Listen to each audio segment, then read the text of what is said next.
So here's the thing about pain, right?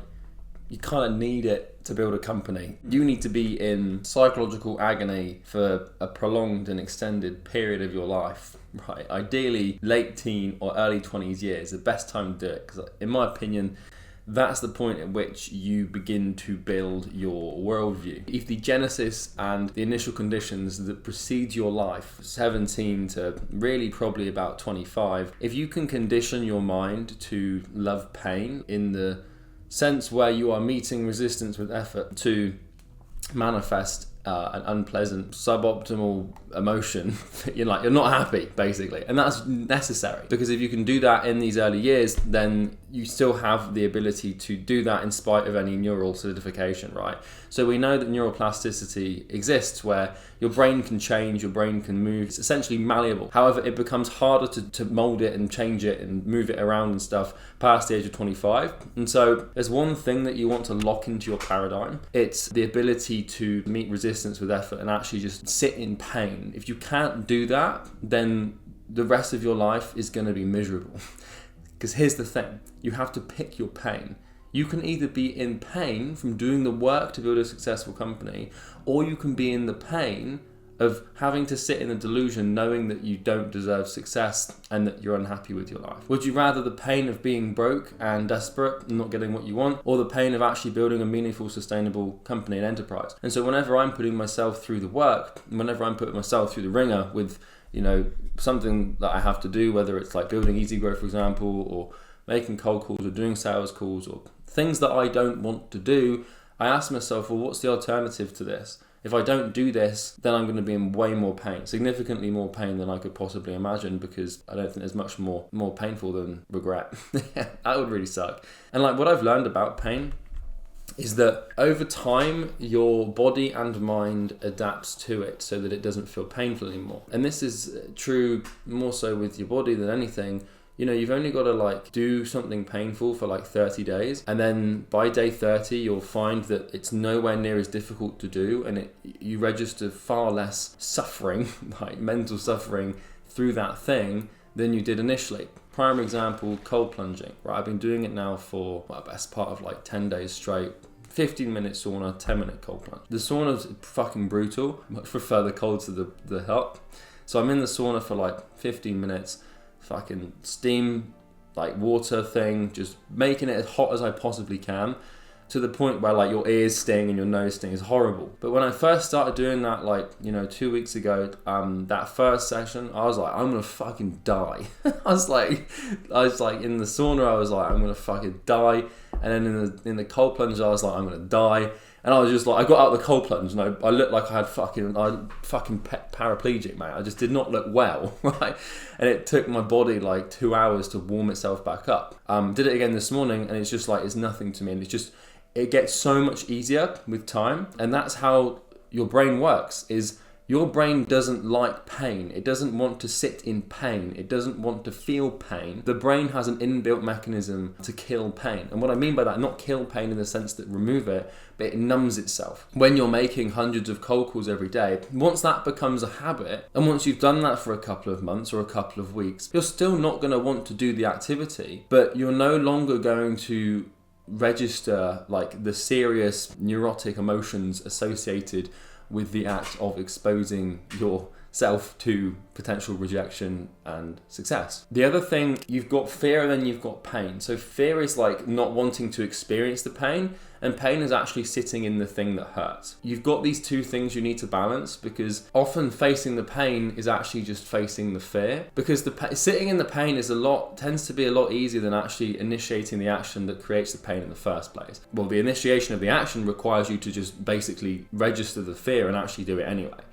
But sitting in it is easier, in my opinion at least, because I think it's easier to sit in the cold plunge for 10 minutes than it is to actually get yourself in there in the first place, right? Because your brain and body knows what to expect. But you have this numbing ability, and it gets easier with time. If you're doing things that you need to do to grow your company right now, and you're meeting effort with resistance to create pain so that you deserve to be successful, the more you do this, the tougher you become.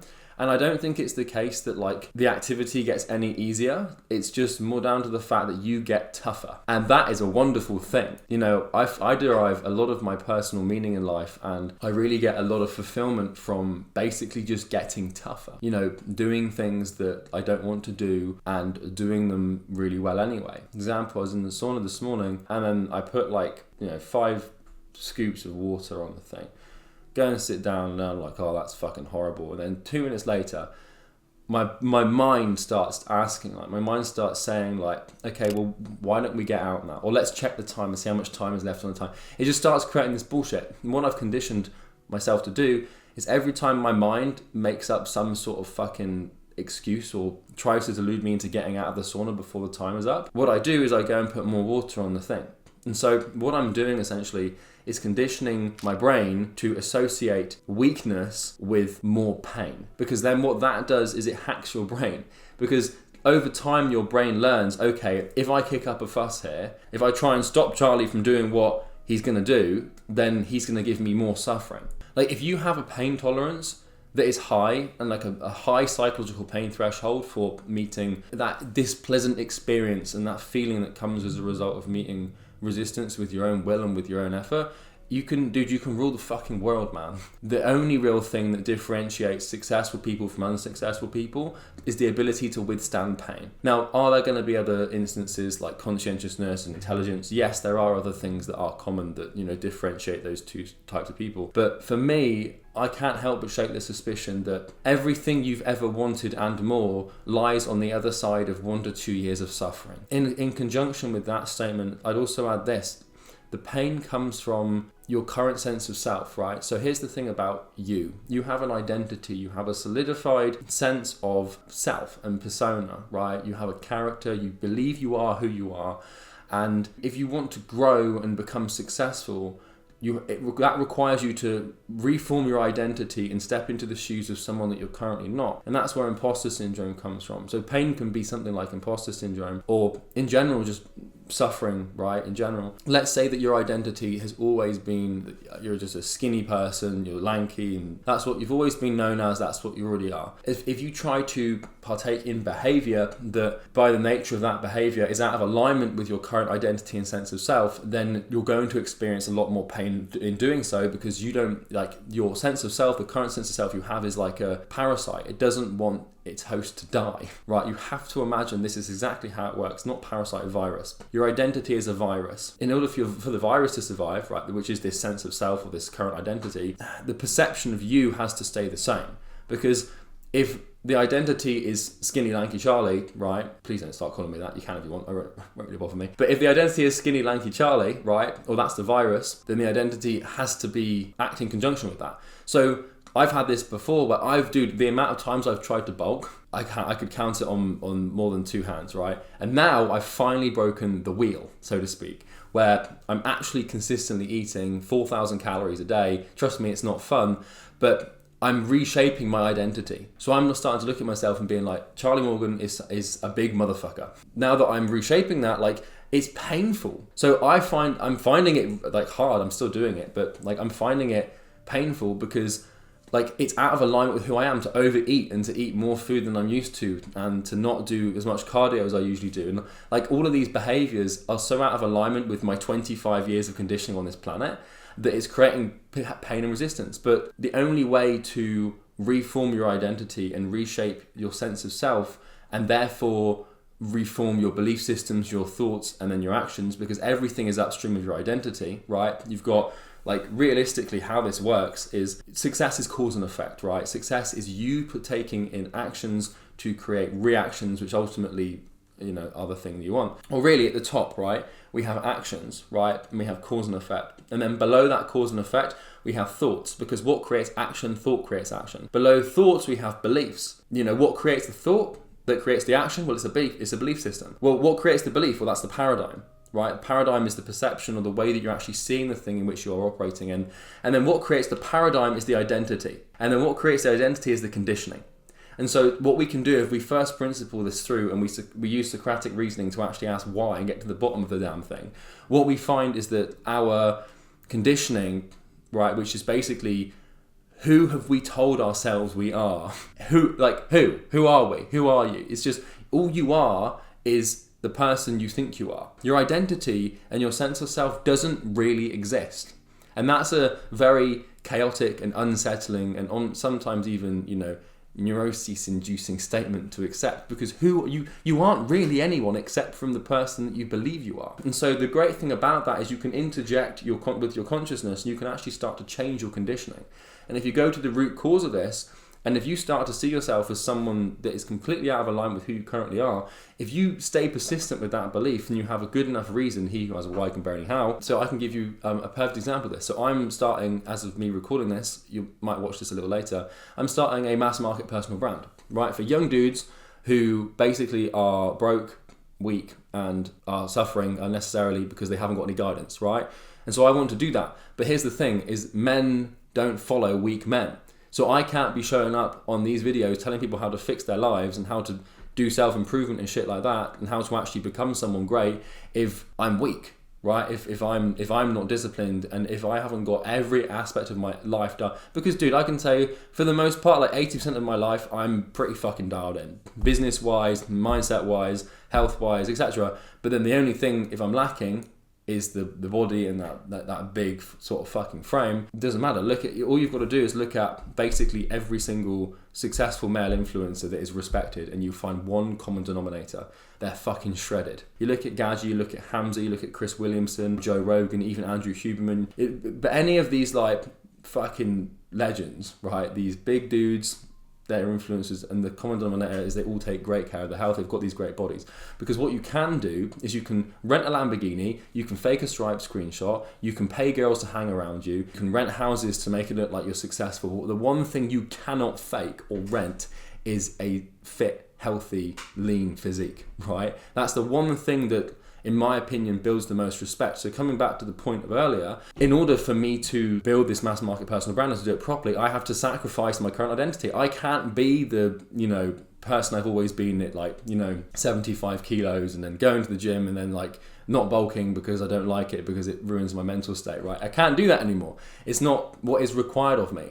And so your goals will set demands for who you have to be in order for you to achieve them. Goals by their nature are transcendental. And what that means is that when you set a goal, you have to grow to the goal. So you can either set your goal based on your current character, or you can create who you want to become and set your goal against that. So most people's goal setting is limited and constrained by the chains of their identity. Because if I'm setting my goals and I say I want to be a mass market influencer for young men, I know immediately by setting that goal that it requires me to become someone else, right? It requires me to lose myself, to quote Eminem, and to reform and reshape my identity to align with the needs and desires of that market. Goals are transcendental by nature. And so you can set your goal in alignment with who you currently are, or you can set who you need to be in alignment with your goal. And that's a way better way to do it. Because if you constrain yourself to your identity, then you're never really going to grow or become anything else. And that the secret to it all is pain. The thing that sits at the bottom of it is pain. Because it's painful to change yourself, and it's painful to lose your identity and to have a temporarily turbulent psychological condition where you're stepping into the shoes of one person and leaving the shoes of another, and that other person is the shoes you've been wearing for years and years on end, and it's all you've ever known.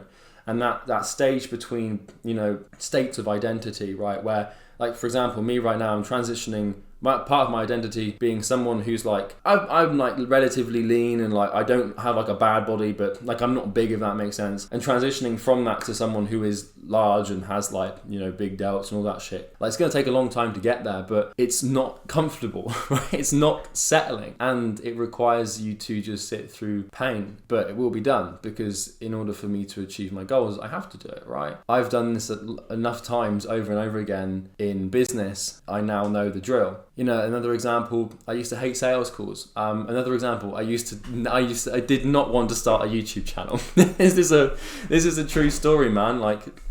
When I was building my first company, I was like, oh, YouTube's a waste of time. I don't want to do YouTube, because it wasn't in alignment with my identity. I mean, I was relatively articulate, so I could explain myself well, which I think helped. But, I didn't really want to start YouTube. I just wanted to sit behind a screen and just build things. And then I set the goal of making $1 million a month. I thought to myself, well, okay, if I want to do that, then I'm probably going to have a YouTube channel for my company. And lo and behold, I had to, and I had to just reshape my identity.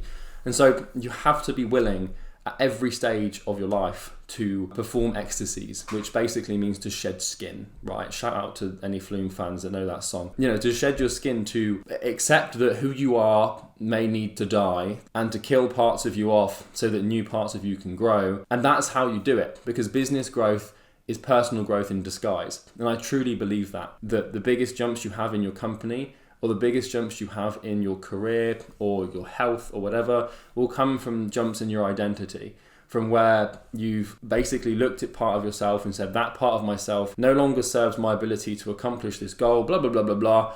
I hope you get the point, right? It's important. Like I said, if you can learn to do this before you get to your 30s, you will play life on easy mode for the rest of your life. If you can learn how to do this, because it's a skill, something that you learn over time. If you, it's someone who's been able to do this, multiple dozens of times over probably at this point, like just picking up random skills or another example, I'll give you another example I'm doing right now. I've always found history boring, right? And I've never been a huge history fan, but I've realized that I want to build a empire, right? I want to build a huge, successful stream of companies. What better way to do that than to learn from history and the most successful empires in the world? So right now I'm reading up on the Roman Empire, behavior that I would never ever have partaken in before. But it comes back to this, sense of prudence and duty towards your objective. You set the goal, right? And then from that goal, you need to then define what actions do I need to take? What is going to get me there? And you don't want to filter that question through what can I already do, or what am I interested in, or what would I like to do, right? Never ever try to achieve your goal in the way you want to achieve your goal. Achieve your goal in the best and most prudent and efficient way possible, even if it's out of alignment with your current identity. Now, obviously, it has to fit inside of your value system. If to build an empire, right, or to build £1 billion company, which is essentially the same thing, right? That's what I mean by build an empire. But if I want to build a business empire, if that requires me to traffic humans, sell cocaine, and kill people, I'm not going to do it, right? So, obviously there's parts of my identity that are so solid that you don't want to change, and that's your value system, right? And my opinion on this is, once you've defined your values and what's really important to you, you shouldn't really budge on shit like that. Because if you, for example, right now value honesty, which is something that I value, if I have to always be dishonest, now there is going to be times and places where I'm going to have to be dishonest and tell white lies and deceive and stuff like this. But if I have to shift my identity towards someone who is dishonest, I'm not going to do that, because, well, that's how you commit suicide. is when you just basically you lose. You don't want to I don't like the word lose yourself, because I think you need to lose yourself and change yourself and switch your identity.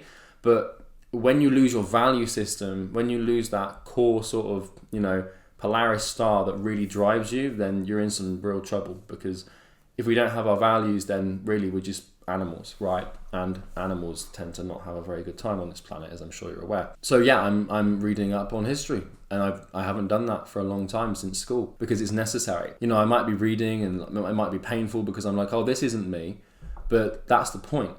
Because if it was me, then I would already have the goal. If I was already the person that could make 100 million a year, I already would be. And so, I looked at myself and I was like, how do I need to change myself to achieve this goal? This is what people don't understand about goals, is you don't try to achieve a goal, you try to achieve an identity, and then you let enough time elapse and the goal will manifest. So we don't achieve goals, we achieve characters. And it's through the accomplishment of the character and enough time elapsing that the goal naturally manifests. People don't get this. People think that they're trying to achieve a goal, and then when they basically try to achieve the goal, they start to realize that they have to do things and behave in a way that is out of alignment with themselves, and then they naturally give up, because they're it just wasn't meant to be, and everything happens for a reason, and I didn't do the bulking thing because it didn't really feel like me. Goals, when they manifest, are parts of you, unconscious parts of you, screaming for more. And so it's kind of impossible to set a goal without part of you wanting that.